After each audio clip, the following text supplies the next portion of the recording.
10 fitness habits that are working for me.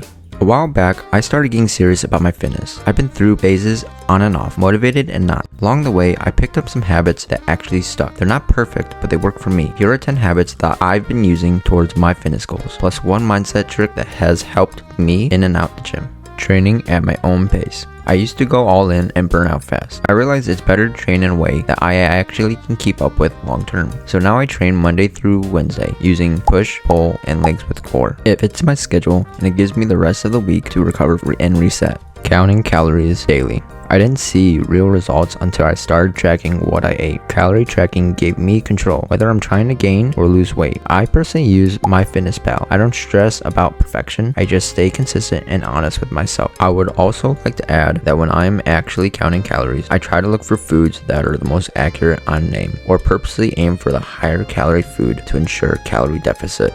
Walking daily, especially after meals. I used to overlook walking as not a real exercise, but daily walks help with digestion, recovery, and even my blood sugar. After dinner, I either walk outside and go for a walk or head to the gym and start with light cardio. I would either do the Stairmaster for 20 minutes at like a 7% speed or be on a treadmill at like a 5% incline at 1.3 speed, walking backwards. Reason for that is just because of the benefits it provides as for helping you stretch your knees.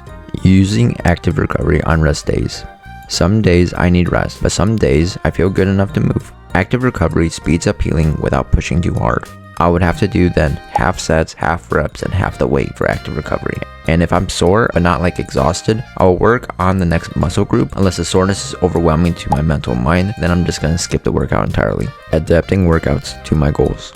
I used to do the same workouts year round, but I found that bulking and cutting required different approaches. When cutting, I focus more on cardio and isolation movements. When bulking, it's strength and hypertrophy. Right now, I'm cutting because summer's coming.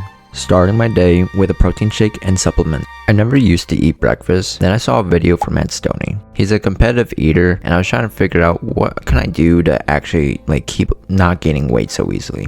I watched him and his diet video and found out he didn't do anything extreme, but the small little details is what makes a difference. He literally takes protein shakes in the morning as a substitute for his breakfast. So that's what I'm doing. Starting my day with a protein shake made my calorie tracking easier, and it boosted my intake really early. Between 7 or 8 a.m. I have a 50-gram protein shake with fiber, vitamins, and supplements. It keeps my morning simple. While also I should be including that knowing that 10 grams of protein gets digested in your body per hour, that is very helpful for me to make sure that when lunchtime comes around, I'm hitting my macros and I'm also still having not much hunger so I can handle eating not as much food. Cold showers in the morning, warm showers after training. I wanted something to build mental toughness and relax the mind and body. Cold showers help me wake up and boost my circulation for my blood and build resilience. I take cold showers in the morning to start strong. After workouts, I take warm showers to relax and recover. I should also include that obviously not everyone can be able to do that consistently. It's normal. I literally do maybe warm showers after training usually. Not always. I do a cold shower. It's just when I'm having a really groggy start, I try to push for that for the reasons that I know for sure if I take a cold shower in the morning, I feel great because I'm starting my day with something very uncomfortable and hard, putting me to start off with hey, I was able to deal with something I didn't want to do right off the bat, making the rest of the things that are hard for my day feel a lot easier. Warming up and stretching before workouts. I used to skip warm up and I had to pay for it. Stretching and foam rolling helped me avoid injuries and discomfort. Now I use a foam roller before most workouts, especially the upper body. I used to get lifter's elbow especially. It sucked. I'm pretty much just trying to say is take care of your body. It's important that you make sure your body can actually handle what you're going to be doing for starting it off. Getting enough sleep. I didn't take sleep seriously until it started affecting my workouts.